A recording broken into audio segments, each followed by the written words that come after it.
ಪ್ರಾಮಾಣಿಕವಾಗಿ ಹೇಳಬೇಕಂದ್ರೆ ಇದು ಬಹಳ ನಮ್ಮ ಕನ್ನಡದಲ್ಲಿ ಒಂದು ರೀತಿಯ ಭಾಳ ಅನ್ಯೂಷುವಲ್ ಕಂಪೋಸಿಷನ್. ಕರುಮದ ಕಲ್ಲನು ಎಡವಿದ ಮನುಜನ. ಸಿಂಗಾರ ಸಿರಿಯೇ ಹಾಡಿಗೂ ಕೂಡ ನೀವು ವಾದ್ಯ ನುಡಿಸಿದ್ದೀರಾ ಅನ್ನೋದು, ಈ ಥರ ಇಷ್ಟೆಲ್ಲ ರೀಚ್ ಆಗಿದೆಯಾ ಇದೊಂದು ಅಂತ ನನಗೆ ತುಂಬ ಆಶ್ಚರ್ಯ ಇದು. ಆ ರೀತಿ ಅದು ಕೋರಸ್ ಬಗ್ಗೆ ಹೇಳಬೇಕಂದ್ರೆ ತುಂಬ ಟ್ಯಾಲೆಂಟೆಡ್. ಅಲೆಯೋ ಅಲೆಗೆ ಈಗ ಹೊಸತು ಕವಲು ದಾರಿ. ನಮಗೆ ಗೊತ್ತಿದೆಯೋ ಗೊತ್ತಿಲ್ವೋ ಚಿಕ್ಕ ವಯಸ್ಸಿನಿಂದ ನೀನು ಅವನ ರೀತಿ ಆಗಬೇಕು ಅಥವಾ ನೀನು ಆ ರೀತಿ, ಸೊ ನೀನಾಗಿರು ಅಂತ ಹೇಳೋಕ್ಕಿಂತ ನೀನು ಹಂಗಾಗು ಅಂತಲೇ ಬರುತ್ತೆ ಎಲ್ಲರಿಗೂ. ನನ್ನ ಜೀವನದಲ್ಲಿ ಒಂದು ಕ್ರಮಬದ್ಧತೆ ಹೆಂಗೆ ಬರಬೇಕು ಅಂತ ತಾನಾಗ್ತಾನೆ ಒಬ್ಬ ವಿಚಾರ ಮಾಡ್ಕೊಳ್ಳೋಕ್ಕೆ ಹೋಗಿದ ಕ್ಷಣ ಈ ಹಾಡುಗಳು ಯಾವುದೋ ಒಂದು ರೀತಿ ಕನೆಕ್ಟ್ ಆಗುತ್ತೆ ಅನ್ನೋ ಒಂದು ಭಾಳ ಸ್ಟ್ರಾಂಗ್ ಫೀಲಿಂಗ್ ನನಗಿದೆ. ಯಾಕಂದರೆ ನನ್ನ ಸ್ಟ್ರಗಲ್ ಅದೇ ಇತ್ತು.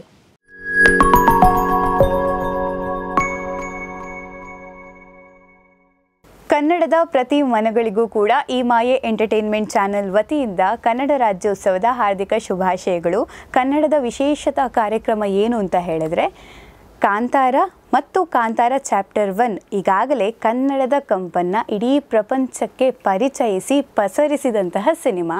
ಈ ಸಿನಿಮಾದಲ್ಲಿ ತುಂಬಾ ಫೇವ್ರೆಟ್ ಹಾಡು ಯಾವುದು ಅಂತ ಹೇಳಿದ್ರೆ ಅದು ಕರ್ಮದ ಕಲ್ಲನು ಎಡವಿದ ಮನುಜನ. ನಾನು ಹೇಳಿದರೆ ಖಂಡಿತವಾಗ್ಲೂ ನಿಮಗೆ ಬೇಜಾರಾಗ್ಬೋದು, ಬಟ್ ಆ ಹಾಡನ್ನು ಹಾಡಿದವರನ್ನು ನಾವಿವತ್ತು ಕರೆದಿದ್ದೀವಿ. ಖಂಡಿತವಾಗ್ಲೂ ನಾನು ತುಂಬ ಕ್ಯೂರಿಯಸ್ ಆಗಿದ್ದೀನಿ ಅವರನ್ನು ಇಂಟರ್ವ್ಯೂ ಮಾಡೋದಕ್ಕೆ. ಆ್ಯಂಡ್ ನಿಮ್ಗೆ ಗೊತ್ತಿರಬಹುದು, ಗೊತ್ತಿಲ್ಲದೇನೂ ಇರಬಹುದು ಅವ್ರು ಯಾರು ಅಂತ, ಬಟ್ ಅವರನ್ನು ನಾನೀಗ ನಮ್ಮ ಕಾರ್ಯಕ್ರಮಕ್ಕೆ ಪರಿಚಯ ಮಾಡ್ತೀನಿ, ಅದು ಕನ್ನಡ ರಾಜ್ಯೋತ್ಸವದ ವಿಶೇಷ ಅಂಗವಾಗಿ. ಸೊ ನಮಸ್ತೆ ಸರ್, ನಮ್ಮ ಕಾರ್ಯಕ್ರಮಕ್ಕೆ ನಮ್ಮ ಜೊತೆಗೆ ಇವತ್ತಿರುವಂಥದ್ದು ವೆಂಕಟೇಶ್ DC ಅವರು. ನಿಜವಾಗ್ಲೂ ತುಂಬ ಹೆಮ್ಮೆ ಅನಿಸುತ್ತೆ. ಕರ್ಮದ ಕಲ್ಲನು ಹಾಡು ಬಹಳಷ್ಟು ಫೇವ್ರೆಟ್. ಆ ಹಾಡನ್ನು ಹಾಡೋದಕ್ಕಿಂತ ಮುಂಚೆ ಕನ್ನಡ ರಾಜ್ಯೋತ್ಸವದ ವಿಶೇಷತೆಯಿಂದ ಒಂದು ಹಾಡು ನಮಗೋಸ್ಕರ. ಖಂಡಿತ. ನಾಡಿನ ಸಮಸ್ತ ಜನರಿಗೆ ಕನ್ನಡ ರಾಜ್ಯೋತ್ಸವದ ಹಾರ್ದಿಕ ಶುಭಾಶಯಗಳು.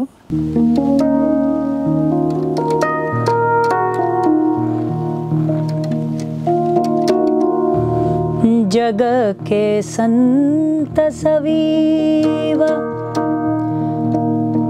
ಘನನು ನಾನು ಎಂದೆಂಬ ಎಣಿಕೆ ತೋರದೆ ಜಗದ ಪೊಗಳಿಕೆಗೆ ಬಾಯಿ ಬಿಡದೆ ವನಸುಮದೊಲೆನ್ನ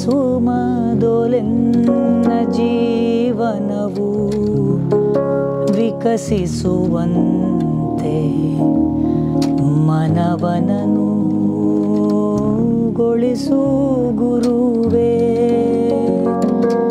ಹೇ ದೇವಾ, ಮನವನು ಅನುಗೊಳಿಸು ಗುರುವೇ.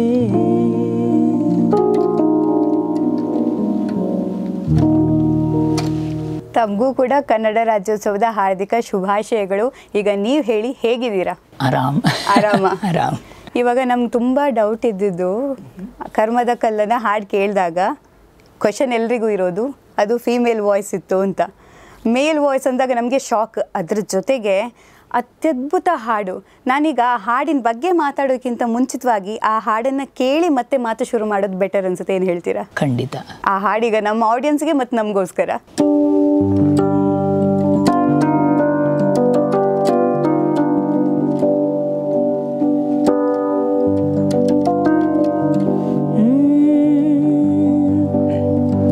ಕರುಮದ ಕಲ್ಲನು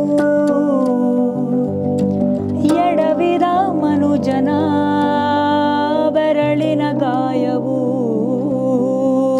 ಮಾಯದು.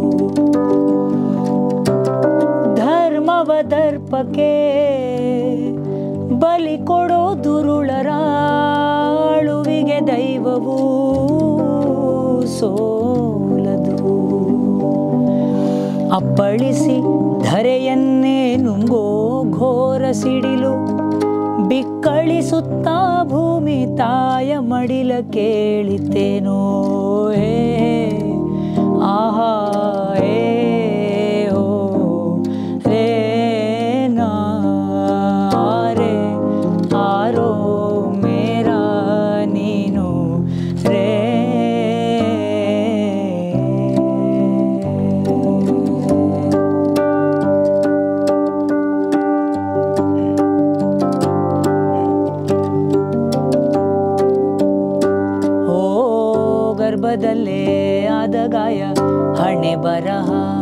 ಬದುಕಿಡಿ ಮತ್ತು ಹುಡುಕಿ ಅಲೆದಾಡುವೆ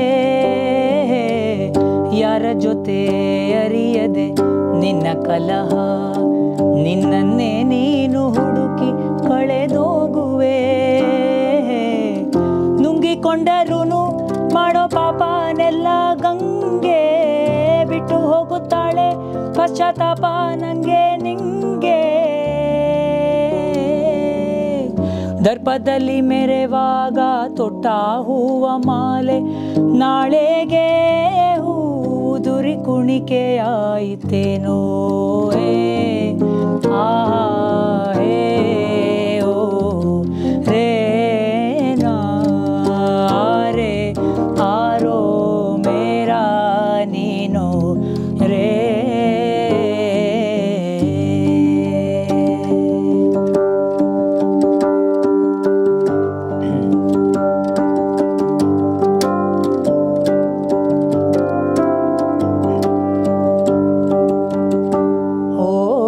ಸಾವಿಗಿಂತ ಘೋರ ಶಾಪ ಈ ಬದುಕು ವ್ಯಥೆಯೆಲ್ಲ ಕಳೆವ ಮದ್ದು ಚಿತೆಯಲ್ಲಿದೆ ಆದಿಯಲ್ಲೇ ಅಂತ್ಯವುಂಟು ಎಲ್ಲದಕ್ಕೂ ನಡೆವೆ ನೀನದರ ಸುಳಿವು ಸಿಗಲಾರದೆ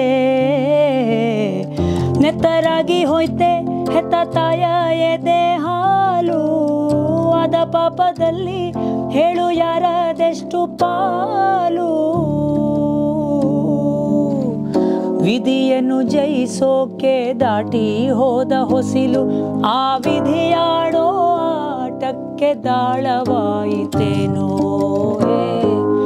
ಆಹಾ ಹೇ ಓ ರೇ ನಾ ರೇ ಆರೋ ಮೇರಾ ನೀನು ರೇ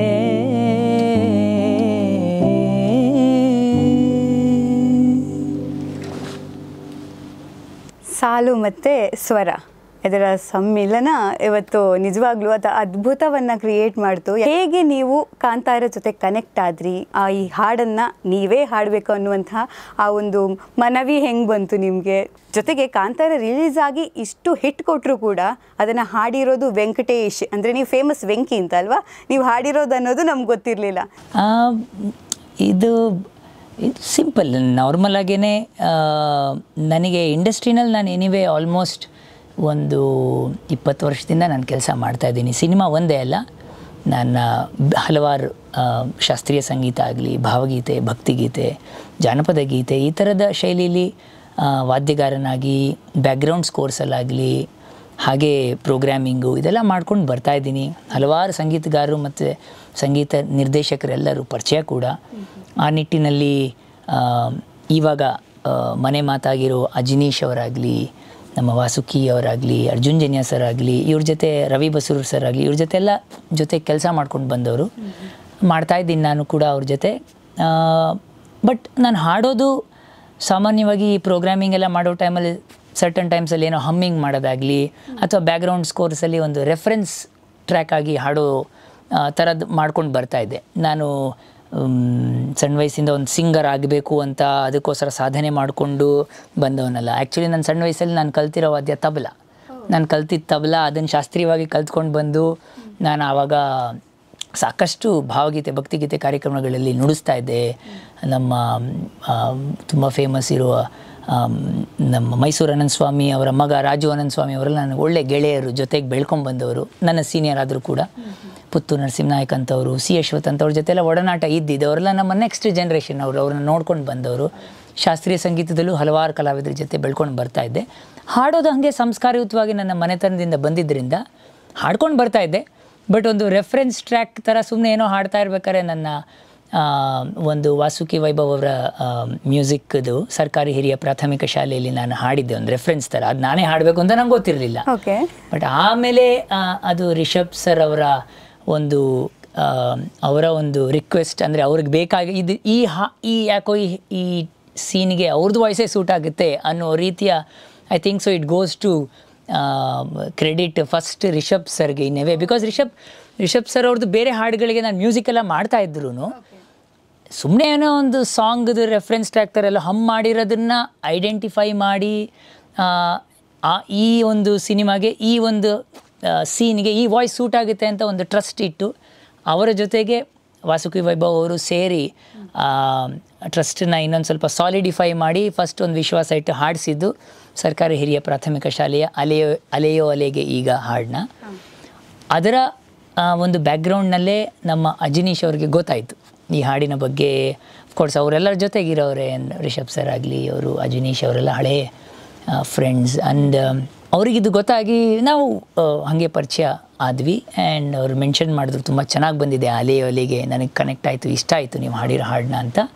ಆ ನಿಟ್ಟಿನಲ್ಲೇ ಕಾಂತಾರ ಆಯಿತು, ಮೊದಲನೆಯ ಕಾಂತಾರ.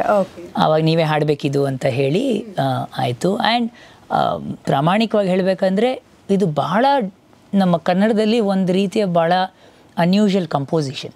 ಸೊ ಈ ಕ್ರೆಡಿಟ್ ಖಂಡಿತ ಅಜನೀಶ್ಗೆ ಹಾರ್ಟ್ಫೆಲ್ಟ್ ಕ್ರೆಡಿಟ್ಸ್ ನನ್ನ ಕಡೆಯಿಂದ. ಯಾಕಂದರೆ ಈ ಥರ ಕಂಪೋಸಿಷನ್ ಸಿಗೋದು ಕಷ್ಟ. ಸೀದಾ ಸಾದಾ ಹಾಡೋದು ಒಂದು ಇದೆ, ಅದೊಂದು ಸ್ಟೈಲ್ ಆಫ್ ಸಂಗೀತ ಬರ್ತಾ ಇರುತ್ತೆ ಹೋಗ್ತಾ ಇರುತ್ತೆ. ಬಟ್ ಇದೊಂಥರ ಗಾಢವಾಗಿ ಮನಸ್ಸಿನಲ್ಲಿ ಒಂಥರ ಒಂದು ಮಿಸ್ಟ್ರಿ ಕ್ರಿಯೇಟ್ ಮಾಡುವಂಥ ಟ್ಯೂನು, ಒಂಥರ ಡಾರ್ಕ್ ಮಿಸ್ಟ್ರಿ. ಆ ಥರ ನನಗೆ ಫಸ್ಟ್ ಕೇಳಾಗಲಿ ಅನಿಸ್ತು ಏನಿರ್ಬೋದು ಈ ಮೂವಿಲಿ. ಆವಾಗ ಫಸ್ಟ್ ಕಾಂತಾರ ಆದಾಗ ಏನೋ ಮಿಸ್ಟೀರಿಯಸ್ ಇದಿದೆ. ಸೊ ನಾನು ಬೆಸ್ಟ್ ಟ್ರೈ ಮಾಡ್ತೀನಿ ಅಂತ ಹೇಳಿ ಪ್ರಯತ್ನ ಮಾಡಿದೆ. ಅಫ್ಕೋರ್ಸ್ ಅಜನೀಶ್ ಅವರು ಅವರ ಸಲಹೆಗಳನ್ನ ಕೊಡ್ತಾ ನಾವು ಇಂಪ್ರೂವೈಸ್ ಮಾಡ್ತಾ ಮಾಡಿದ ಗೀತೆ ಅದಾಯಿತು. ಆ್ಯಂಡ್ ಸೇಮ್ ಕಾಂತಾರ ಚಾಪ್ಟರ್ 1 ಬಂದಾಗಲೂ ಅವರು ನನಗೆ ಕಾಲ್ ಮಾಡಿ, ವೆಂಕಿ ಅಗೈನ್ ನೀವು ಕಾಂತಾರ ಹಾಡಬೇಕು, ಅದೇ ಹಾಡ ಅಂದರೆ ಅದೇ ಹಾಡು ಹಾಡಬೇಕಂದ್ರೆ ಏನಕ್ಕೆ ಅಂದರೆ ಯಾವ ಥರ ಅನ್ನೋ ಒಂದು ನಿಟ್ಟಿನಲ್ಲಿ ಆವಾಗ ಅರ್ಥ ಆಯಿತು. ಇದರಲ್ಲಿ ಸಾಲುಗಳು ಬೇರೆ ಇದೆ, ಇಲ್ಲಿರೋ ಕಥೆ ಬೇರೆ. ಸೊ ಅದರಿಂದ ಇಲ್ಲಿನ ಸಾಲುಗಳು ಬೇರೆ ಇದೆ. ಆ್ಯಂಡ್ ಇನ್ನೂ ಇಂಟೆನ್ಸ್ ಎರಡರಲ್ಲೂ ಅದ್ಭುತವಾಗಿ ಬರೆದಿರೋದು ನಮ್ಮ ತ್ರಿವಿಕ್ರಮ್. ಈ ಸಾಹಿತ್ಯದ ಗಾಂಭೀರ್ಯ ನೀವು ನೋಡಿದ್ರೆ ನನಗೆ ಒಂದೊಂದ್ಸಲಿ ಕೇಳಬೇಕಾಗಿತ್ತು ಇದು ಏನು ಯಾವ ರೀತಿ ಅಂತ. ಅಂದರೆ ನಾನು ಭಾವ ಕೊಡಬೇಕಂದ್ರೆ ಸ್ವಲ್ಪ ಅರ್ಥ ಮಾಡ್ಕೊಳ್ಬೇಕಲ್ಲ ಸಾಹಿತ್ಯನ. ಅಂದರೆ ವೆರಿ ಡೆಪ್ತ್, ತುಂಬ ಚೆನ್ನಾಗಿ ಬರೆದಿದ್ದಾರೆ. ಆ್ಯಂಡ್ ತ್ರಿವಿಕ್ರಮ್ ಅವರು he also deserves an amazing credit. ಆ ಥರ ಸಾಹಿತ್ಯ, ಆ ಥರ ಟ್ಯೂನ್ ಇದ್ದಾಗ ಹಾಡುಗಾರನ ಪಾತ್ರ easy.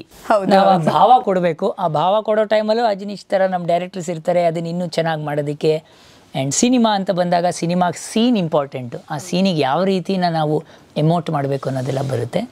So I feel I am lucky that ಒಂದು ಅನ್ಟ್ರೈನ್ಡ್ ಸಿಂಗರಾಗಿ ಬಂದವನು ನಾನು. ಸಿಂಗರಾಗಿಯೇ ಒಂದು ನನ್ನ ಜೀವನವನ್ನು ನಾನು ರೂಪಿಸ್ಕೊಳ್ಬೇಕು ಅಂತ ಬರದೇ ಇದ್ದವನನ್ನು ಒಂದು ಸಿಂಗರಾಗಿ ಮಾಡಿರೋದು ಈ ಕರ್ನಾಟಕ ಜನತೆ. ಅಷ್ಟು ಪ್ರೀತಿಯಿಂದ ಎಲ್ಲ ಕಡೆ ನಾನು ನೋಡ್ತಾ ಇದ್ದೀನಿ the shares, memes, so many, ಎಷ್ಟು ಜನ ನನಗೆ ಕಳಿಸ್ತಾ ಇರೋದು ನೋಡಿ ನನಗೆ ಆಶ್ಚರ್ಯ ಕೂಡ. ಅಟ್ ದ ಸೇಮ್ ಟೈಮ್ ತುಂಬ ಖುಷಿನೂ ಆಗ್ತಾಯಿದೆ ದಟ್ ಕನ್ನಡದವರು ನಮ್ಮನ್ನು ಈ ಥರ ಬ್ಲೆಸ್ ಮಾಡ್ತಾ ಇರೋದು ನೋಡಿ. ಆ್ಯಂಡ್ ಇಷ್ಟನೂ ಪಡ್ತಾ ಇರೋದು ರೀತಿ ನೋಡಿ ಈ ಹಾಡನ್ನು. ಹೌದು, ಅಂದರೆ ನೀವು ಹೇಳಿದ್ರಿ ಕ್ರೆಡಿಟ್ ಎಲ್ಲ ಜಾಸ್ತಿ ಅವರಿಗೆ ಕೊಟ್ರಿ, ಬಟ್ ಎರಡು ಕೈ ಸೇರಿದ್ರೆ ಚಪ್ಪಾಳೆ ಅನ್ನೋ ಹಾಗೆ ಮ್ಯೂಸಿಕ್, ಅದಕ್ಕೆ ಹಾಡುಗಾರರು, ಬರವಣಿಗೆ, ಜೊತೆಗೆ ಅದನ್ನು ಹೇಗೆ ಕಂಪೋಸ್ ಮಾಡ್ತಾರೆ ಅದೆಲ್ಲ ಕಂಪ್ಲೀಟ್ ಮ್ಯಾಟರ್ ಆಗಿ ಈಗ ಆ ಕರ್ಮದ ಕಲ್ಲು ಅನ್ನೋಂಥ ಹಾಡಿದೆಯಲ್ಲ ಅದು ಎಲ್ಲರ ಮನ ಮುಟ್ಟೋದಕ್ಕೆ ಕಾರಣ. ಯಾಕಂದರೆ ಎಲ್ಲ ಕಡೆನೂ 100% ಇದ್ದಿರೋದಕ್ಕೆ ಜನಗಳ ಮನಸ್ಸು ಮುಟ್ಟಿದೆ ಅನ್ನೋದು. ಈಗ ಆ ಹಾಡು ಕ್ರಿಯೇಟ್ ಆಗೋದಕ್ಕೆ ಮೇನ್ ರೀಸನ್ ಸರ್ಕಾರಿ ಹಿರಿಯ ಪ್ರಾಥಮಿಕ ಶಾಲೆ ಕಾಸರಗೋಡು ಆ ಸಿನಿಮಾದ ಅಲೆಯೋ ಅಲೆ ಹಾಡು. ಆ ಹಾಡು ನಮ್ಮ ಕನ್ನಡಿಗರಿಗೋಸ್ಕರ. ಶೋರ್, ಖಂಡಿತ.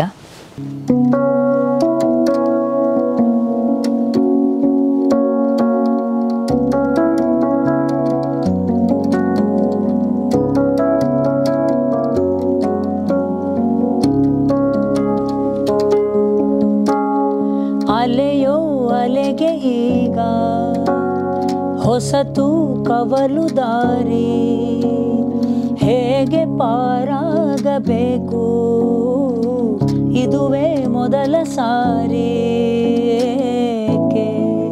ಹೀಗೇಕೆ ಅಳುಕಿದೆ ಜೀವ, ಅಳುವಿದು ನಟಿಸಿ ನಗುತ್ತಿದೆ, ಅರಿಯದ ಮೌನ ಸುಡುತ್ತಿದೆ. ಶುರುವೇ ಆಗದಂತ ಕಥೆಯು ಮುಗೀತೇನು, ಮರೆತ ಸಾಲಿನಲ್ಲೇ ಮನಸ್ಸು ಮರುಗಿತೇನು ಏಕೆ ಹೀಗೇಕೆ ಅಳುಕಿದೆ ಜೀವ ಅಳುವಿದು ನಟಿಸಿ ನಗುತ್ತಿದೆ ಅರಿಯದ ಮೌನ ಸುಡುತ್ತಿದೆ.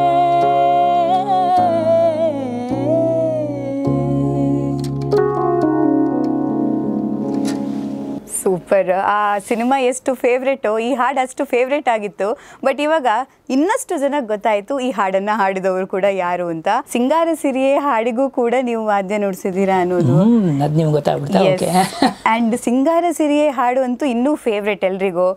ಬಟ್ ಸಿಂಗಾರ ಸಿರಿಯ ಜೊತೆಗೆ ಕಾಂತಾರ ಚಾಪ್ಟರ್ 1 ಈ ಥರ ಸಾಲು ಸಿನಿಮಾಗಳನ್ನು ನೀವು ಆ ಹಾಡುಗಳನ್ನು ಜನರಿಗೆ ಕೊಟ್ಟಿದ್ದೀರಾ. ಬಟ್ ನಮಗೆ ಇನ್ನಷ್ಟು ಅದರ ಬಗ್ಗೆ ಹೇಳೋದಾದರೆ ಯಾವ ಸಿನಿಮಾಗೆಲ್ಲ ನೀವು ಸಂಗೀತ ನಿರ್ದೇಶನ ಕೂಡ ಮಾಡಿದ್ದೀರಾ ಅನ್ನೋ ವಿಚಾರ, ಜೊತೆಗೆ ಸಂಗೀತದ ಕೋರಸ್ ಆಗಿರಲಿ, ಜೊತೆಗೆ ಅದಕ್ಕೆ ಇನ್ಸ್ಟ್ರೂಮೆಂಟ್, ರಿದಮ್ ಇದೆಲ್ಲವನ್ನು ಕೂಡ ಮಾಡಿದ್ದೀರಾ ಅಂದರೆ ಅದರ ಬಗ್ಗೆ ನಮ್ಮ ಕನ್ನಡಿಗರಿಗೆ ತಿಳಿಸೋದಾದರೆ?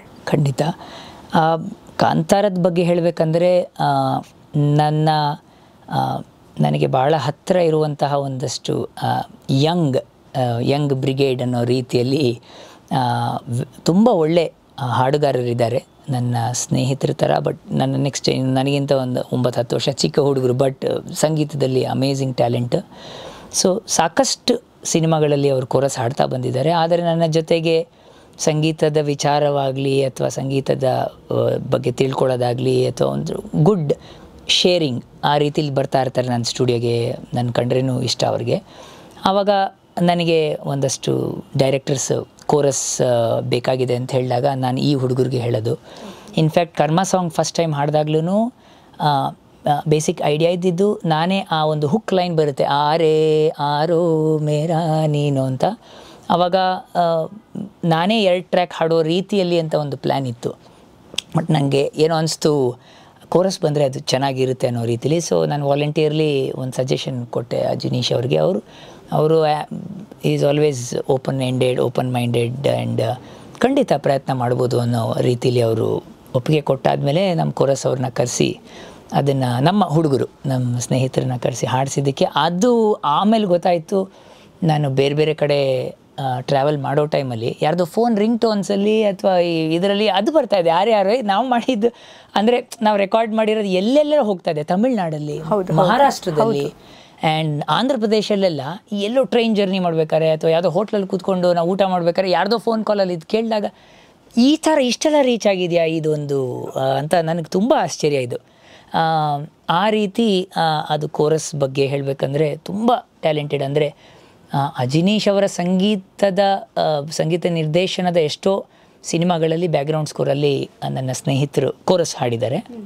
ಅದಕ್ಕೊಂದು ಸಣ್ಣ ಸೂಪರ್ವಿಷನ್ ಥರ ನಾನು ಅದನ್ನೇ ಮಾಡ್ಕೊಂಡು ಬಂದಿರೋದ್ರಿಂದ ಮುಂಚೆಯಿಂದ ಮಾಡಿದ್ದೀನಿ. ನಾನು ವಾದ್ಯ ನುಡಿಸಿರೋದಂದರೆ ಕಾಂತಾರದ ಸಿಂಗಾರ ಸಿರಿಯಲ್ಲಿ ಒಂದು ಮರಾಠಿಯ ಒಂದು ವಾದ್ಯ, ಅದರ ಹೆಸರು ಡೋಲ್ಕಿ ಅಂತಾರೆ ಅಥವಾ ನಾಲ್ ಅಂತ ಕರೀತಾರೆ. ಅದು ಮರಾಠಿಯ ನಾಟ್ಯ ಸಂಗೀತದ ಒಂದು ಮೂಲ, ತುಂಬ ಫೋಕ್ ಇನ್ಸ್ಟ್ರೂಮೆಂಟ್, ಅದು ನುಡಿಸ್ತಾರೆ ಅಲ್ಲೆಲ್ಲ. ಅದು ಒಂದು ಕಡೆ ನಾನು ಆ್ಯಕ್ಚುಲಿ ಅವರ ಇನ್ನೊಂದು ರೆಕಾರ್ಡಿಂಗಿಗೆ ವಾಯ್ಸ್ ಟೇಕಿಗೆ ಅಂತ ಹೋದಾಗ ಅವ್ರು ಇದೇ ಥರ ನಿಮ್ಮ ಥರ ನೀವು ರಿದಮ್ಸ್ ನುಡಿಸ್ತೀರಾ ಅಂತ ಕೇಳಲೆ, ಒಂದು ಸಾಂಗ್ ಇದೆ ನನಗೆ ಅರ್ಜೆಂಟಾಗಿ ಮಾಡ್ಬೋದಾ ಅಂತ.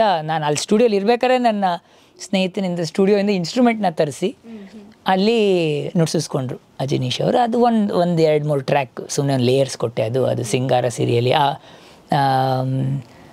ಅದರಲ್ಲೊಂದು ಮೇನ್ ಬರುತ್ತೆ ತಾನ ಅಂತ ಒಂದು ಬಂದಾಗ ಡೋಲ್ಕಿ ವಾದ್ಯ ಬರುತ್ತೆ ಅಲ್ಲಿ. ಸೊ ನಾನು ಅದರಲ್ಲಿ ರಿದಮ್ಸ್ ನುಡಿಸಿದ್ದೀನಿ.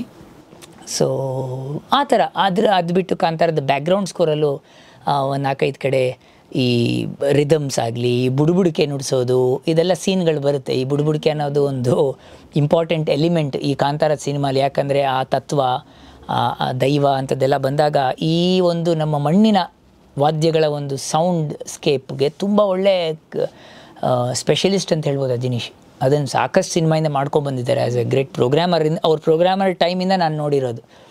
ನನಗಿಂತ 1 year elder Ajaneesh. So almost similar age group, similar generation kind of a ಇದು. But he has grown into his own very very ಒಂಥರ ಏನಂತಾರೆ ಒಂದು ಹೆಮ್ಮರವಾಗಿ ಅವರ ಇಂಡಸ್ಟ್ರಿನಲ್ಲಿ ಒಳ್ಳೆ ಫ್ರೆಂಡ್ಶಿಪ್ ಇದೆ. ಅದರಿಂದ ಭಾಳ ಖುಷಿ ಕೂಡ ಅವರ ಬೆಳವಣಿಗೆ ಆಗಲಿ. ಎಟ್ ದ ಸೇಮ್ ಟೈಮ್ ಭಾಳ ಹಂಬಲ್ ಆಗಿರೋದ್ರಿಂದ ಡಿಸ್ಕಷನ್ಸ್ ಮಾಡ್ತಾ ಇರ್ತೀವಿ, ಹಿಂಗೆ ಬೇಕು ಹಂಗೆ ಬೇಕು. ಒಂದು ಸಿನಿಮಾ ಅಂದಾಗ ಎಷ್ಟೋ ಟ್ರಯಲ್ ಆ್ಯಂಡ್ ಎರರ್ ಇರುತ್ತೆ. ಅದಕ್ಕೆ ವರ್ಕ್ ಆಗಬೇಕು ಅಂತ ಇರೋದು ಬಿಟ್ಟರೆ, ಏನಾರೋ ವರ್ಕ್ ಆಗಬೇಕು, ಆ ಸಿನಿಮಾಗೆ ಚೆನ್ನಾಗಿ ವರ್ಕ್ ಆಗಬೇಕು ಅನ್ನೋ ಒಂದು ಪ್ಯಾಷನ್ ಬಿಟ್ಟರೆ ಇನ್ನೇನು ಇರೋಲ್ಲ ಸಿನಿಮಾ ಬರೋ ತನಕ ಆಚೆ. ಆ ನಿಟ್ಟಿನಲ್ಲಿ ಸಾಕಷ್ಟು ಸಲ ನಾನು ಅಜನೀಷ್ಟು back and forth phone calls ಮಾಡಿದ್ದೀವಿ, ವರ್ಕ್ ಮಾಡಿದ್ದೀವಿ. And I enjoyed the journey and still enjoying. ಇನ್ನಷ್ಟು ಹಾಡುಗಳು ನಿಮ್ಮ ಕಡೆಯಿಂದ ನಮಗೆ ಬರಲಿ, ಯಾಕಂದರೆ ಆ ಹಾಡು ವಾಯ್ಸ್ ಧ್ವನಿ ಎಲ್ಲ ಕೇಳೋದಕ್ಕೆ ನಾವು ಬೇರೆ ಬೇರೆ ಫಾರ್ಮಲ್ಲಿ ಕೇಳೋದಕ್ಕೆ ವೆಯ್ಟ್ ಮಾಡ್ತಿದ್ದೀವಿ ಖಂಡಿತವಾಗ್ಲೂ. ಬಟ್ ಅದರ ಜೊತೆಗೆ ವೆಂಕಟೇಶ್ DC ಅಂದರೆ ಯಾರು, ಅವರ ಬಾಲ್ಯ, ಯಾವ ಊರು, ಇದೆಲ್ಲ ತಿಳ್ಕೊಳ್ಳೋ ಕ್ಯೂರಿಯಾಸಿಟಿ ನನಗಿದೆ, ನಮ್ಮ ಆಡಿಯನ್ಸ್ಗಿದೆ. ಸೊ ನಿಮ್ಮ ವಿಚಾರ ತಿಳಿಸೋದಾದರೆ. ವೆರಿ ನಾರ್ಮಲ್ ಮಿಡ್ಲ್ ಕ್ಲಾಸ್ ಫ್ಯಾಮಿಲಿಯಲ್ಲಿ ಮೈಸೂರಲ್ಲಿ ಜನನ ಆಯಿತು.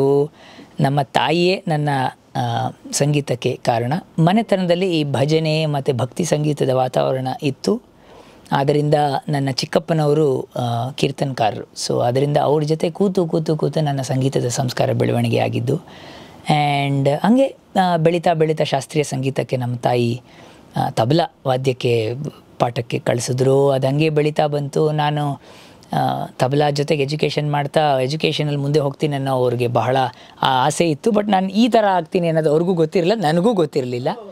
ಸಂಗೀತವೇ ಎಲ್ಲ ಆಕ್ಸಿಡೆಂಟ್ಲಿ ಜೀವನ ಅದರ ಒಂದು ದಾಟಿಯಲ್ಲಿ ನನ್ನ ಕರ್ಕೊಂಡು ಹೋಗ್ತು. ನನಗೂ ಒಂದು ಪರ್ಟಿಕ್ಯುಲರ್ ಪ್ಲ್ಯಾನು, ಹಿಂಗೆ ರೂಪಿಸ್ಕೊಳ್ಬೇಕು ನನ್ನ ಜೀವನನ, ಹೀಗೆ ಆಗಬೇಕು, ಹೀಗೆ ಆ ಥರದ್ದು ನನ್ನ ತಲೆಯಲ್ಲಿ ಇರಲಿಲ್ಲ. ಯಾವುದೋ ಒಂದು ಸಂಗೀತದ ಯಾವ್ದಾರೋ ಒಂದು ವಿಚಾರ ನನ್ನ ಮನಸ್ಸಿಗೆ ಆಳವಾಗಿ ಹಚ್ಕೊಬಿಟ್ರೆ ಅದು ಬರೋ ತನಕ ನಾನು ಬಿಡ್ತಾ ಇರಲಿಲ್ಲ. ಅದೊಂದು ಏನೋ ಒಂದು ಒಳಗಡೆ ವೈರಿಂಗ್ ಅಂತ ಹೇಳ್ಬೋದು. ನನ್ನ ಕೈಯಲ್ಲಿ ಏನೂ ಇಲ್ಲ, ಅದು ಹಂಗೆ ಮಾಡಿಸ್ತಾ ಇತ್ತು. ಹಾಗೇ ತೊಗೊಂಡೋಯ್ತು. ನಾನು ಸಂಗೀತದ ಲೋಕಕ್ಕೆ ಬಂದೆ. ಸಂಗೀತನೇ ಬೆಳೆಸ್ತಾ ಇದೆ, ಸಂಗೀತನೇ ಊಟ ಕೊಡ್ತಾ ಇದೆ, ಸಂಗೀತದ ಸ್ನೇಹಿತರೇ ಇದ್ದಾರೆ. ಎಲ್ಲ ಅದರದ್ದು ಟೈಮಲ್ಲಿ ತಾನಾಗ್ತಾನೆ ಸಹಜವಾಗಿ ಬಂದಾಗ ಅದು ಶಾಶ್ವತ ಅನ್ನೋದು ಒಂದು ನಂಬಿಕೆ ನನಗೆ. ಸೊ ಯಾವುದನ್ನು ನಾನು ಪುಷ್ ಮಾಡಿಕೊಂಡು ಹಿಂದೆ ಬಿದ್ದು, ಬಿಕಾಸ್ ನನಗನ್ಸಿದ್ದು ನಾನು ಸಂಗೀತದಲ್ಲಿ ಮುಳುಗಿ ಅದರ ಅಂತರಂಗದಲ್ಲಿ ನಾನು ನಿಜವಾಗ್ಲೂ ಹೃದಯಪೂರ್ವಕವಾಗಿ ಮಾಡ್ತಾಯಿದ್ರೆ ಆ ತಾಯಿ ಪ್ರಕೃತಿಗೆ ತಾನಾಗ್ತಾನೆ ಗೊತ್ತಿದೆ ಯಾವ ಟೈಮಲ್ಲಿ ಏನು ಮಾಡಬೇಕು ಅಂತ. ಸೊ ಅದ್ರ ಹಿಂದೆ ನಾವು ಯಾಕೆ ಹೋಗ್ಬೇಕು? ಸಂಗೀತವೇ ಅಷ್ಟು ಆನಂದ ಕೊಡ್ತಾ ಇರ್ಬೇಕಾದ್ರೆ ನಾನು ಆನಂದವಾಗಿದ್ದೀನಿ ಅಂತ ಹೇಳ್ಕೊಳ್ಳೋದಕ್ಕೆ ಯಾಕೆ? ಸೊ ನಾನು ಅದೃಷ್ಟವಂತ ಆ ವಿಚಾರದಲ್ಲಿ. ಸೊ ಮಾಡ್ಕೊಂಡು ಬರ್ತಾ ಇದ್ದೀನಿ. ನನ್ನದೇ ಆದಂಥ ಒಂದು ಸ್ನೇಹದ ಸರ್ಕಲ್ ಇತ್ತು, ಹಾಗೆ ಬೆಳ್ಕೊಂಡು ಬಂದ್ವಿ. ಆ್ಯಂಡ್ ಕಾರ್ಯಕ್ರಮಗಳು ಕೊಟ್ವಿ, ಶಾಸ್ತ್ರೀಯ ಸಂಗೀತ ಕಾರ್ಯಕ್ರಮಗಳು ಕೊಡ್ತಾ ಬಂದೆ. ಆಮೇಲೆ ಭಕ್ತಿಗೀತೆಗಳ ಕಾರ್ಯಕ್ರಮಗಳನ್ನ ವಾದ್ಯ ಸಹಕಾರನಾಗಿ ಅಂದರೆ ತಬಲಾ ನುಡಿಸ್ತಾ ಸಾಕಷ್ಟು ಕಲಾವಿದರಿಗೂ ಮಾಡ್ಕೊಂಬಂದೆ. ಟೂರ್ಸ್ ಶುರು ಆಯಿತು. ಆ್ಯಂಡ್ ಹಾಗೆ ಹೋಗ್ತಾ ಫಾರಿನ್ ಕಂಟ್ರೀಸಲ್ಲಿ ಯೂನಿವರ್ಸಿಟೀಸಲ್ಲೆಲ್ಲ ಗೆಸ್ಟ್ ಲೆಕ್ಚರರ್ ಆಗಿ ನನ್ನ ಕರೆಯೋಕ್ಕೆ ಶುರು ಮಾಡಿದ್ರು. ನನ್ನ ವಾದ್ಯದ ಬಗ್ಗೆ ಭಾರತೀಯ ಶಾಸ್ತ್ರೀಯ ಸಂಗೀತವನ್ನು ಪ್ರತಿನಿಧಿಸಲು ಯುರೋಪ್ ಮತ್ತು ಅಮೆರಿಕ ದೇಶಗಳಲ್ಲಿ ನನ್ನ ಇನ್ವೈಟ್ ಮಾಡಿದ್ರು ಹಲವಾರು ಯೂನಿವರ್ಸಿಟೀಸಲ್ಲಿ ಮಾತಾಡೋದಕ್ಕೆ. ನಮ್ಮ ಶಾಸ್ತ್ರೀಯ ಸಂಗೀತದಲ್ಲಿ ಇರುವಂತಹ ಈ ಪರ್ಕಷನ್ ವಿಚಾರವಾಗಿ ಅಲ್ಲಿನ ಇದ್ರ ಬಗ್ಗೆ ಸಾಕಷ್ಟು ಕಲಾವಿದರು. ನಮ್ಮ ಹೆಮ್ಮೆ ನನಗೇನೆಂದರೆ ಕರ್ನಾಟಕದಲ್ಲಿ ಒಂದೇ ಅಲ್ಲ, ನಮ್ಮ ಭಾರತದಲ್ಲಿ ಅದ್ಭುತವಾದಂಥ ಇವಾಗ ಒಂದು ಶಾಸ್ತ್ರೀಯ ಸಂಗೀತದ ಒಂದು ಟ್ರಾನ್ಸಿಷನ್ ನಡೀತಾ ಇದೆ. ಅದ್ಭುತವಾದಂಥ ಕಲಾವಿದರು ಬಂದಿದ್ದಾರೆ. ನನ್ನ ಪ್ರಕಾರ ಶಾಸ್ತ್ರೀಯ ಸಂಗೀತದ ಹಿನ್ನೆಲೆ ಅತ್ಯವಶ್ಯಕ ಯಾವುದೇ ವಿಚಾರದಲ್ಲೂ. ಇವಾಗ ನಾನು ಸಿಂಗರ್ ಆಗಿ ನಾನು ಶಾಸ್ತ್ರೀಯವಾಗಿ ಸಾಧನೆ ಮಾಡಿಲ್ಲ ಅಂದ್ರೂ ಶಾಸ್ತ್ರೀಯ ಸಂಗೀತದ ಇನ್ಪುಟ್ಟು, ಒಲವು ಮತ್ತು ಅದರ ವಿಚಾರದಲ್ಲೇ ಮುಳುಗಿದ್ರಿಂದ ನಂಗೆ ಸಹಾಯ ಆಯಿತು ಸ್ವಲ್ಪ ಹಾಡೋದಕ್ಕೆ, ಇದು ಮಾಡೋದಕ್ಕೆ. ಸೊ ಶಾಸ್ತ್ರೀಯ ಸಂಗೀತದ ಒಂದು ಹಿನ್ನೆಲೆ ನನಗನ್ಸಿರೋ ಪ್ರಕಾರ ನಾನು ಇಫ್ ಐ ಲುಕ್ ಬ್ಯಾಕ್ ತುಂಬ ಸಹಾಯ ಮಾಡಿದೆ. ಸೊ ಯಾರು ನನ್ನ ಸ್ನೇಹಿತರು ಬಂದರು, ಸ್ವಲ್ಪ ಯಂಗ್ ಫ್ರೆಂಡ್ಸ್ ಬಂದ್ರೂ ಗ್ರಾಮರ್ನ ವರ್ಕ್ ಮಾಡಿ ಅಂತ ಹೇಳ್ತೀನಿ. ಶಾಸ್ತ್ರೀಯ ಸಂಗೀತದ ಗ್ರಾಮರು ಗೋಲ್ಸ್ ಇಟ್ಕೊಳ್ಬಾರ್ದು, ಮಾಡಬೇಕು, ಚೆನ್ನಾಗಿ ಮಾಡ್ಬೇಕು ಸಂಗೀತ ಅಂತ ಮಾಡ್ತಾ ಹೋದರೆ ಅವರವ್ರ ರೀತಿಯಲ್ಲಿ ಅದು ಸಹಾಯ ಮಾಡ್ತಾ ಹೋಗುತ್ತೆ. ಇವಾಗಲೂ ಯಾವುದೋ ವರ್ಕ್ ಬಂದಾಗ ನನಗೆ ಈಸಿ ಆಗೋದೇನೆಂದರೆ ಆ ಕರುಮದ ಕಲ್ಲನು ನಿದ ನಿದ ಪ ಮ ಪ ಅಂದರೆ ಅದ್ರ ಸ್ವರ ಏನಿದೆ ಗೊತ್ತಾಗ್ತಾ ಹೋದಾಗ ಈಸಿ. ಅದರಲ್ಲಿ ಏನಾದ್ರು ಚೇಂಜಸ್ ಮಾಡ್ಬೋದು, ಇದು ಮಾಡ್ಬೋದು, ಸಣ್ಣ ಅದರ ಗ್ರಾಮರ್ ಇಂಪಾರ್ಟೆಂಟ್. ಅದು ಶಾಸ್ತ್ರೀಯ ಸಂಗೀತದಿಂದನೇ ಬರೋದು. ಸೊ ನನಗೆ ಅದೇ ನೀವು ನನ್ನ ಬಗ್ಗೆ ಕೇಳಿದ್ರಿಂದ ಏನು ನಿಮ್ಮ ಬ್ಯಾಕ್ಗ್ರೌಂಡ್ ಅಂತ ಅದು ನಮ್ಮನ್ನು ತಳ್ಕೊಂಡು ಬಂತು. ಇದೆಲ್ಲ ಹೆಂಗೆ ಫಿಲಮ್ ಫೀಲ್ಡ್ ಬಂತು, ಹಾಡೋದು ನಡೀತಾ ಇದೆ ಹೀಗೆ. ಹಾಗಾದರೆ ನೀವು ಹಾಡಿರುವಂತಹ ಫಸ್ಟ್ ಹಾಡು ನೆನಪಿದೆಯಾ ನಿಮಗೆ? ಚಿಕ್ಕವರಿದ್ದಾಗ ಫಸ್ಟ್ ಹಾಡಿದ್ದು ಯಾವುದಾದ್ರೂ ಹಾಡು? ಫಸ್ಟ್ ಹಾಡು ಮತ್ತೆ ತುಂಬ ಹಾಡು ಹಾಡಿರೋದು ಓಕೆ, ಹಾಡು ಯಾವ್ದಾದ್ರು ತಪ್ಪು ಹಾಡು ಹಾಡಿ ಹತ್ಕೊಂಡು ಬಂದಿರೋದು ಯಾವ್ದಾದ್ರು ಮೂಮೆಂಟ್ಸ್ ನೆನಪಿದೆ? ಆ ಥರ ಅಂದರೆ ನನ್ನ ಮೊದಲನೇ ಗುರು ನಮ್ಮ ಚಿಕ್ಕಪ್ಪನವ್ರೆ. ಅವ್ರ ಜೊತೆ ಕೂತ್ಕೊಂಡು ತಬಲಾ ನುಡಿಸೋದು, ಹಾರ್ಮೋನಿಯಂ ನುಡಿಸೋದು ಅವರೇ ನನ್ನ ಎಕ್ಸ್ಪೆರಿಮೆಂಟ್. ಸೊ ಅವ್ರ ಹತ್ರ ಯಾವಾಗಲೂ ಉಗಿಸ್ಕೊಳ್ತಾ ಇದ್ದೆ, ತಪ್ಪು ನುಡಿಸ್ತದೆ, ಇಲ್ಲಿ ಯಾಕೆ ಫಾಸ್ಟ್ ಹೋಗ್ತಾ ಇದೆಯಾ, ಯಾಕೆ ಸ್ಲೋ ಮಾಡ್ತಾ ಇದೆಯಾ, ಆ ರೀತಿ ಹಾಗೆ ಬೆಳ್ಕೊಂಡು ಬಂದಿದ್ದು. ಆ ಅವಕಾಶ ಸಿಕ್ತು, ಆ ಜಾಗ ಸಿಕ್ತು ಅಂದರೆ ಅದಕ್ಕೆ ನಾವು ಈ ಸತ್ಸಂಗದ ವಾತಾವರಣ ಅಂತೀವಲ್ಲ, ಆ ರೀತಿಯಲ್ಲಿ ಬೆಳ್ಕೊಂಡು ಬಂದಿದ್ದರಿಂದ ಈಸಿ ಆಯಿತು ನನಗೆ ಸಂಗೀತದಲ್ಲಿ. ಎಷ್ಟೋ ಹಾಡುಗಳು ಆ ರೀತಿಲಿ ತಲೆಯಲ್ಲಿದೆ, ನನ್ನ ಭಕ್ತಿಗೀತೆಗಳು. ಆಮೇಲೆ ಸ್ಲೋಲಿ ಭಾವಗೀತೆ ಮಾಡ್ಕೊಂಡು ಬಂದೆ. ಓಕೆ, ಭಾವಗೀತೆ ನಾನೇ ರಾಗ ಸಂಯೋಜನೆ ಎಲ್ಲ ಮಾಡ್ಕೊಂಡು ಬರ್ತಾ ಹೋದೆ. ಬಟ್ ಭಕ್ತಿ ಸಂಗೀತ ಬಹಳ ನನಗೆ ಒಂಥರ ಫೌಂಡೇಶನ್ ಹಾಕ್ಕೊಡ್ತು. ಆ ಥರನೇ ಕೇಳ್ಕೊಂಡು ಬರೋದು. ಭಕ್ತಿ ಸಂಗೀತ ಮತ್ತು ಶಾಸ್ತ್ರೀಯ ಸಂಗೀತಕ್ಕೂ ಒಂದು ರೀತಿಯಾದಂಥ ಒಂದು ಕನೆಕ್ಷನ್ ತುಂಬ ಇದೆ. ಆಗಿನ ಕಾಲದ ಶಾಸ್ತ್ರೀಯ ಸಂಗೀತಕ್ಕೆಲ್ಲ ನಮ್ಮ ಕರ್ನಾಟಕ ಶಾಸ್ತ್ರೀಯ ಸಂಗೀತದಲ್ಲಿ ಸಂತರ ಗೀತೆನೇ ಎಲ್ಲ, ತ್ಯಾಗರಾಜರಾಗಲಿ, ಪುರಂದರದಾಸರಾಗಲಿ. ಸೊ ಅವರ ಗೀತೆಯ, ಅವರ ಜೀವನ ಶೈಲಿಯಿಂದ ಹೊರಹೊಮ್ಮಿರುವಂಥ ಅಭಿವ್ಯಕ್ತ ಸಾಹಿತ್ಯವಾಗಿ ಅದೊಂದು ಸಂಗೀತವಾಗಿ ಶಾಸ್ತ್ರೀಯ ಸಂಗೀತವಾಗಾಯಿತು. ಅದೇ ಅವರ ಅನುಭವ ಏನಿದೆ ಅದು ಪದವಾಗಿ ಬಂದು ಅದು ಪದದ ಜೊತೆ ಸ್ವರವಾದಾಗ ಬೇರೆ ಬೇರೆ ರೀತಿಯ ಟ್ಯೂನ್ಸ್ಗಳಾಗಿದೆ, ಬೇರೆ ಬೇರೆ ರೀತಿಯ ಟ್ರೆಡಿಷ್ನಲ್ ಆಗಿ ಇಟ್ಕೊಳ್ತಾರೆ. ಬಟ್ ಪುರಂದರದಾಸರ ಎಷ್ಟೋ ಕೃತಿಗಳು ಅದ್ಭುತವಾಗಿರುವಂಥದ್ದು, ಬೇರೆ ಬೇರೆ ಟ್ಯೂನ್ಗಳು ಅವ್ರವ್ರ ರೀತಿಲಿ ಮಾಡ್ತಾರೆ. ಹೌದು ಹೌದು. ಅಂದರೆ ಆಧ್ಯಾತ್ಮದ ಕಡೆಗೆ ನಿಮಗೆ ಒಲವು ಜಾಸ್ತಿಯಾ, ಅದ್ರ ಜೊತೆಗೆ ಇದನ್ನೆರಡು ಒಟ್ಟಿಗೆ ಕನೆಕ್ಟ್ ಮಾಡ್ತಿದ್ದೀರಾ? ಅಧ್ಯಾತ್ಮ ಅನ್ನೋದು ನನ್ನ ಕಾಲೇಜ್ ಡೇಸಲ್ಲಿ ಸ್ವಲ್ಪ ಅದ್ರ ಬಗ್ಗೆ ಒಲವು ಇತ್ತು. ಅಂದರೆ ಆಧ್ಯಾತ್ಮದ ವಿಚಾರ ಅಂದರೆ ಹೆಂಗೆ ಹೇಳೋದು ಗೊತ್ತಿಲ್ಲ, ಬಟ್ ಒಂದು ಒಳಗಡೆ ಒಂದು ದಾಹ ಇತ್ತು, ಒಂದು ಬೆಂಕಿ ಇತ್ತು. ಅಧ್ಯಾತ್ಮ ಅನ್ನೋಕ್ಕಿಂತ ಈ ways of living and ways of thinking ಇದು ಮ್ಯಾಚ್ ಆಗದೇ ಇದ್ದಾಗ ಸಾಮಾನ್ಯವಾಗಿ ಘರ್ಷಣೆ ಇರುತ್ತೆ ಪ್ರತಿ ಮನುಷ್ಯನಿಗೂ. ನಮ್ಮ ಸಮಾಜದಲ್ಲಿ ತುಂಬಿಸಿರುವಂಥ ವಿಚಾರ, ಇದೆರಡು ವಿಚಾರ ಯಾವಾಗಲೂ ನಡೀತಾನೇ ಇರುತ್ತೆ. ಸ್ವಲ್ಪ ರಿಫ್ಲೆಕ್ಟಿವ್ ಆಗಿರೋ ಇಂಡಿವಿಜುವಲ್ಗೆ ಅದು ಸ್ವಲ್ಪ ಸೆನ್ಸಿಟಿವ್ ಆಗಿರೋರಿಗೆ ಜಾಸ್ತಿ ಕಾಣಿಸ್ತಾ ಇರುತ್ತೆ. ಸ್ವಲ್ಪ ಅವನು ಸ್ವಾಧ್ಯಾಯ ಅಂತೀವಲ್ಲ, ಸ್ವ ಅಧ್ಯಯನ ಮಾಡೋರಿಗೆ ಸ್ವಲ್ಪ ಜಾಸ್ತಿ ಕಾಣುತ್ತಿದ್ದು. ಸೊ ನನಗೆ ಅದೆಲ್ಲ ಸ್ವಲ್ಪ ಜಾಸ್ತಿ ಆಗೋಕ್ಕೆ ಶುರು ಆಯಿತು ಆ ಟೈಮಲ್ಲಿ. ಅದರೊಳಗೆ ತುಂಬ ಮುಳುಗಿ, ಯಾಕೆ ನಾನು ಯೋಚನೆ ಮಾಡೋದು ರೀತಿ, ಬದುಕೋದು ರೀತಿ, ಹೇಗೆ ಅದರಲ್ಲಿ ಒಂದು ಹಾರ್ಮೋನಿಯಂ ತರೋದು ಅನ್ನೋ ಒಂದು ನಿಟ್ಟಿನ ಜೊತೆಗೆ ಸಂಗೀತವೂ ಇದ್ದಿದ್ದರಿಂದ ನನ್ನ ಸಂಗೀತದ ಸಂಯೋಜನೆಗಳೇ ಆ ರೀತಿಯಾದಂಥ ಸಾಹಿತ್ಯ, ಆ ರೀತಿಯಾದಂಥ ಒಂದು ಸಾಂಗ್ಸ್ ಜಾಸ್ತಿ ಬರುತ್ತೆ. ಆ ಒಂದು ಪಾಯಿಂಟ್ಸ್ನ ಅಡ್ರೆಸ್ ಮಾಡುವಂಥ ಸಾಂಗ್ಸ್ ಥರ. ಅದೆಲ್ಲ ನಿಮಗೆ ಮೋಟಿವ್ ಆಗಿತ್ತ ಅಥವಾ ಅಧ್ಯಾತ್ಮ ಅದೆಲ್ಲ ಕೂಡ? ಅಧ್ಯಾತ್ಮ ಬಹಳ ಮೋಟಿವ್ ಆಗಿತ್ತು ನನಗೆ. ಅದೇ ನಿಟ್ಟಿನಲ್ಲಿ ಸಾಕಷ್ಟು ಒದ್ದಾಡಿದ್ದೀನಿ, ಓಡಾಡಿದ್ದೀನಿ, ತಿರುಗಾಡಿದ್ದೀನಿ, ಸಾಧನೆಗಳು ಅದು ಇದು ಅಂತ ಮಾಡಿದ್ದೀನಿ.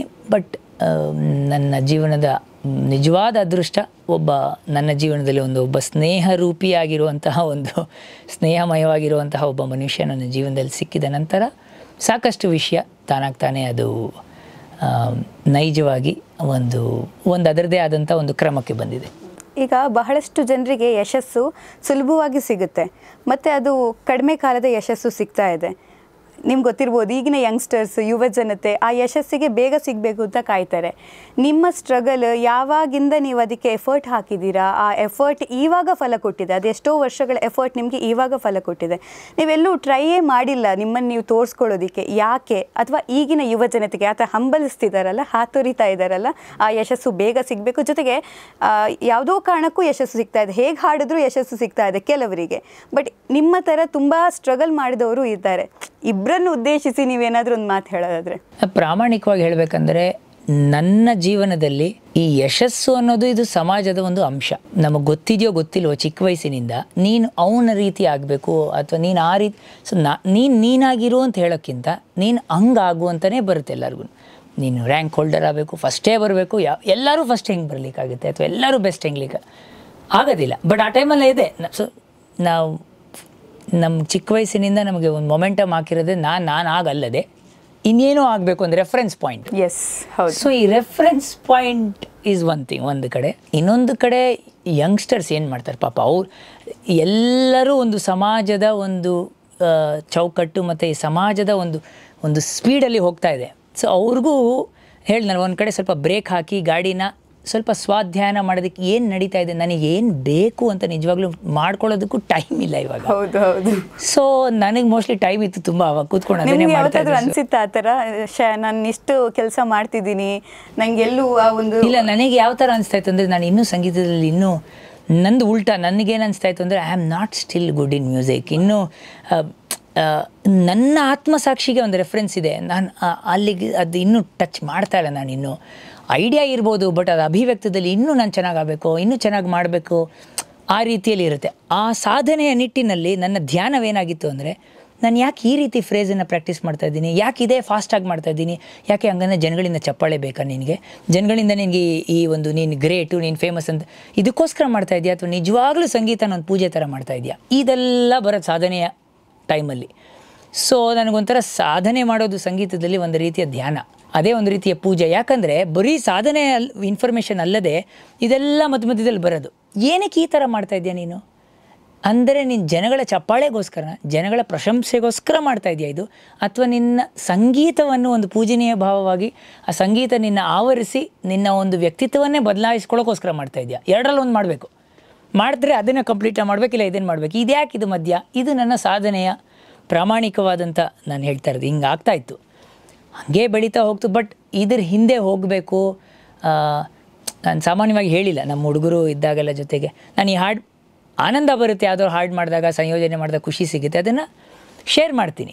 ಅವರು ತುಂಬ ಖುಷಿ ಪಡ್ತಾರೆ. ಅವ್ರು ಹೇಳ್ತಾರೆ, ಅಣ್ಣ ಇದೆಂಥ ಒಳ್ಳೆ ಹಾಡು, ಇದು ಜನಗಳಿಗೆ ತಲುಪಬೇಕು, ಜನಗಳಿಗೆ ಹೋಗಬೇಕು.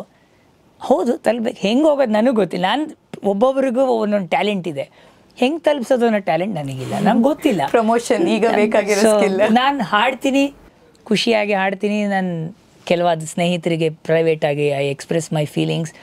ಅವರು ಖುಷಿ ಪಡ್ತಾರೆ, ಖಂಡಿತವಾಗಿ ಖುಷಿ ಪಟ್ಟಿದ್ದಾರೆ. ಅದು ನನ್ನ ಜೀವನದಲ್ಲಿ ಅದು ಬಹಳ ಗಾಢವಾಗಿ ಅನುರಣನೆ ಆಗಿರುವಂತಹ ಸಾಹಿತ್ಯವಾಗಲಿ ಅಥವಾ ಸಂಗೀತವೇ ಆಗಲಿ, ನನ್ನ ಜೀವನ ಶೈಲಿ ಆಗಲಿ, ಇಚ್ಛೆ ಪಡುವ ಜೀವನ ಮತ್ತು ನಾನು ಮಾಡ್ತಾಯಿರೋ ಸಂಗೀತಕ್ಕೆ ಕನೆಕ್ಷನ್ ಇದೆ.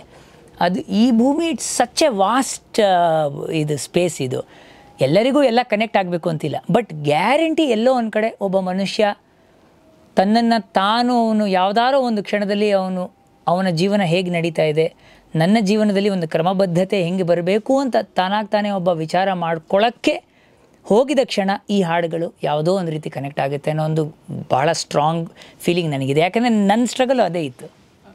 ಆ ನಿಟ್ಟಿನಲ್ಲಿ ಸಂಗೀತ ಒಂದು ರೀತಿಯ ಒಂದು ಎಕ್ಸ್ಪ್ರೆಷನ್ ಆಯಿತು ಹೊರತು ನನ್ನ ಜೀವನದ ಸರ್ವೈವಲ್ಗೋಸ್ಕರ ನಾನು ಶಾಸ್ತ್ರೀಯ ಸಂಗೀತ ಮಾಡ್ತೀನಿ, ಪಾಠ ಹೇಳ್ಕೊಡ್ತೀನಿ, ನನ್ನದೇ ಒಂದು ಪ್ರೊಡಕ್ಷನ್ ಹೌಸ್ ಇದೆ, ಅದನ್ನೆಲ್ಲ ಮಾಡ್ತಾ ಹೋಗ್ತೀನಿ. ಈ ಹಾಡು ಮತ್ತು ನನ್ನ ಸಂಗೀತ, ನನ್ನ ರಾಗ ಸಂಯೋಜನೆ ಮತ್ತು ನನ್ನ ಜೀವನ ಅದು ಬೇರೆ, ಅದರ ಅಭಿವ್ಯಕ್ತ ಬೇರೆ. ನಾನು ಹಾಡುವ ರೀತಿಲಿ ಅದರಲ್ಲಿ ಬೇರೆಯಾದಂಥ ಒಂದು ಪ್ರಪಂಚ ನನ್ನೊಳಗಿದೆ. ಅದನ್ನು ಯಾವ ಥರ ಒಂದು ದಿವಸ ಆಚೆ ಹಾಕ್ತೀನಿ ನನ್ನ ಪ್ರೊಡಕ್ಷನ್ಸ್ ಹೌಸಿಂದ, and people will know eventually and connect to it. ಅದು ಕನ್ನಡದಲ್ಲೇ ಬಂದಿದೆ. ಯಾಕಂದರೆ ಯಾವುದೋ ಒಂದು ವಿಚಾರ ಬಂದಾಗ ನಾನು ಪ್ಲ್ಯಾನ್ ಮಾಡಿ ಇದಕ್ಕೋಸ್ಕರ ಬರಿತಾ ಇದ್ದೀನಿ, ನಾಳೆ ಯಾವುದೋ ಒಂದು ವರ್ಕ್ ಇದೆ, ಯಾವುದೊಂದು ಸಿನಿಮಾ ಇದೆ, ಆದ್ದರಿಂದ ಈ ಸಿನಿಮಾಗೆ ಒಂದು ಸೀನಿಗೆ ಬರಿತಾ ಇದ್ದೀನಿ ಅಂತ ಬರೆಯೋಕ್ಕೆ ಆಗಲ್ಲ. ನಾನು ಕವಿಯಲ್ಲ ಅಥವಾ ಹಾಡುಗಾರನು, ಆ ಹಾಡಿಗೆ ಬರೆಯೋನಲ್ಲ. ತಾನಾಗ್ತಾನೆ ಸರ್ಟನ್ ಹಾಡುಗಳ ರಚನೆ ನಾನೇ ಬರೆದಿದ್ದೀನಿ, ಒಂದು 35-40 ಹಾಡುಗಳು. ಅದು ಸುಮ್ಮನೆ ಯಾವುದೋ ಒಂದು ಕ್ಷಣದಲ್ಲಿ ಕಂಪ್ಲೀಟ್ಲಿ ಎಂಟಿ ಆಗಿ ಯಾವುದೋ ಒಂದು ಮನೇಲಿ ಒಂದು ಕಾಫಿ ಕುಡಿದು ಸುಮ್ಮನೆ ಹಿಂಗೆ ಕೂತಿರ್ಬೇಕಾದ್ರೆ ಸಡನ್ಲಿ ಒಂದು ಥಾಟ್ ಬಂದು ಬರೆದಿರೋ ಹಾಡುಗಳು, ನನ್ನ ಜೀವನದ ಅನುಭವದ ಹಾಡುಗಳು. ಅದಕ್ಕೆ ಟ್ಯೂನ್ಗಳು ಮಾಡಿ ಇಟ್ಟಿದ್ದೀನಿ. ಅದು ಒಂದಾದ್ಮೇಲೆ ಒಂದು ನನ್ನ ಪ್ರೊಡಕ್ಷನ್ಸ್ ಹೌಸಿಂದ ಮಾಡ್ತಾ ಹೋಗ್ತೀನಿ ನನ್ನ ಸ್ನೇಹಿತರ ಜೊತೆಗೆ ಅದರ ಪ್ರಾಸೆಸ್ನ ಎಂಜಾಯ್ ಮಾಡಿ. ಆವಾಗ ಯು ವಿಲ್ ನೋ ಏನು ನನ್ನ ಸ್ಟ್ರಗಲ್ಸ್, ಏನು ನನ್ನ ಒಂದು ಅಭಿವ್ಯಕ್ತ, ಏನು ನನ್ನ ಒಂದು ಪಾಯಿಂಟ್ ಆಫ್ ವ್ಯೂ ಹಾಡಿನ ಮುಖಾಂತರ.